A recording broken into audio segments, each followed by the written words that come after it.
Following Trump's executive order cracking down on illegal immigration, Guadalupe Garcia de Rayos appears to be one of the first undocumented immigrants to be deported from the country. Now, Rayos has lived in the States for almost 20 years, and she was sent back to her home country of Mexico on Wednesday, leaving her children and husband behind.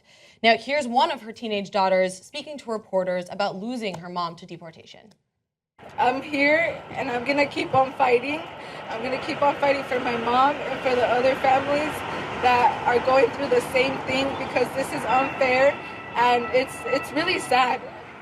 And I honestly don't have any words, because it's just sad to see what this world has come to. So obviously watching that, you feel for that girl, right? And I want to give you guys some context behind Rayos' situation so that you can understand some of the response stemming from this particular case. Now, she came illegally from Mexico at age 14, which is interesting because if she had come in 3 months prior to when she came in, she would have been 13 and would have been eligible to be protected by DACA, right? So in 2008, after living here for a portion of time, she was arrested in a workplace raid, which are barbaric and inhumane in itself. And she was convicted in 2009 of criminal impersonation using a fake social security number, which is a 6th-degree felony. Now, the court gave her a voluntary departure order, and she appealed this and lost, unfortunately. So in 2013, the court issued a removal order, all right? So she was put under an order of supervision, which required her to report on a provided schedule to an ICE office until her order of removal was effected or acted on. Now, her ICE officer told her late last year that her case would probably be dropped in 2017 because she wasn't a priority. Now, under Obama immigration legislation, if you are not convicted of a serious felony or a serious misdemeanor or multiple misdemeanors, you're not prioritized for deportation. So they were assuming that that would be the case in this next year. Now, she went into her check-in after the executive order in 2017. Her lawyers warned her that she might be deported, and her church actually offered her sanctuary, but she said, you know what, this is the law, this is what I signed up for. So she went to her appointment, and her deportation was ordered. Now, she gave a statement after her deportation in Mexico. She says, I don't regret it because I know I did this so that more families could see what's in store, what could happen, and so that they could know what they could risk. I simply am a mother who fights for her children, who fights to give them the best.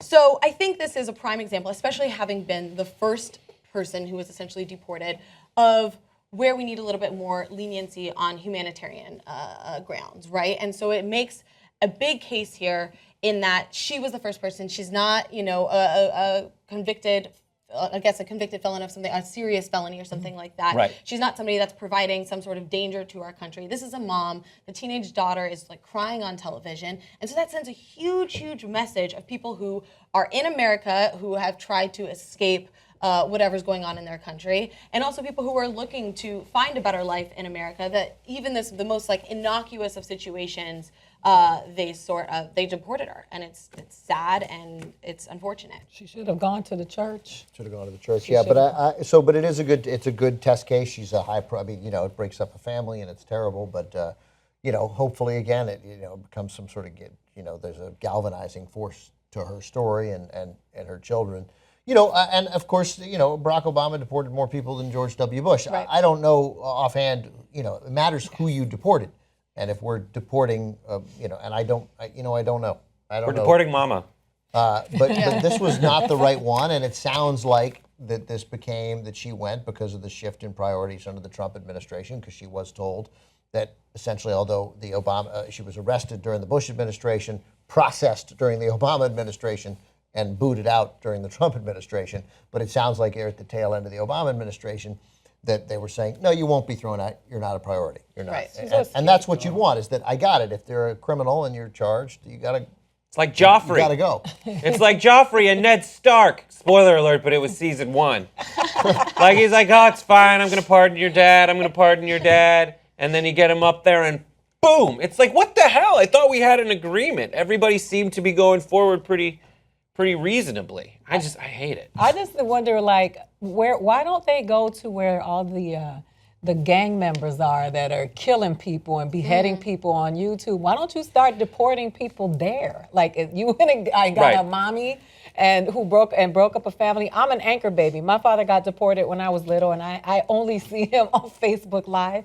We don't. I haven't seen him since I was a little girl because he was never allowed to come back. He's in the Dominican Republic, so I understand what this means. And he thought that me being born in America was going to facilitate, his citizenship or residency. But what I do want to say is that I always take an opportunity to call on my people for accountability because I do respect Jewish people and their sense of we. And I think that when it came to Latinos with this election, there was a lot of division and a lot of Latin people that voted for Donald Trump, specifically people in the Cuban sector who didn't think that immigration was their issue, which Obama, left you with a nice little gift.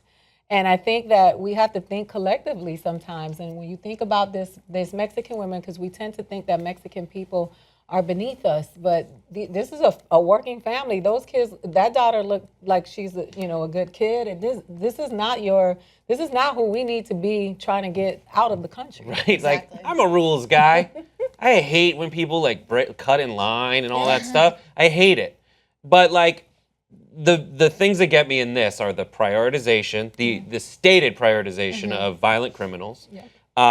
And then the lack of like a statute of limitations on it's essentially saying we're bad cops. It took us a long time to find this person who wasn't hurting anybody. Right. And we did, and we kicked her out. Like, I just think that the resources that we have available should be pointed toward, like, if you're found within the system, if it took them like 2 decades to find you, and you haven't done anything bad, like at that point, even though I love rules so much and they help me to like guide my behavior, like at that point, maybe she hasn't paid income tax. Let's find out if she's passed a threshold with her wages anyway where she would qualify for income tax.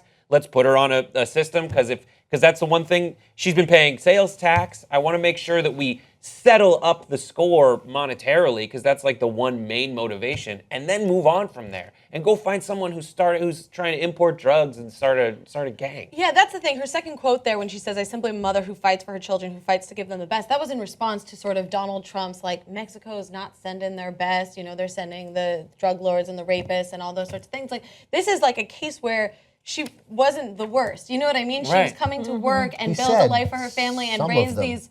I'm sure are fine.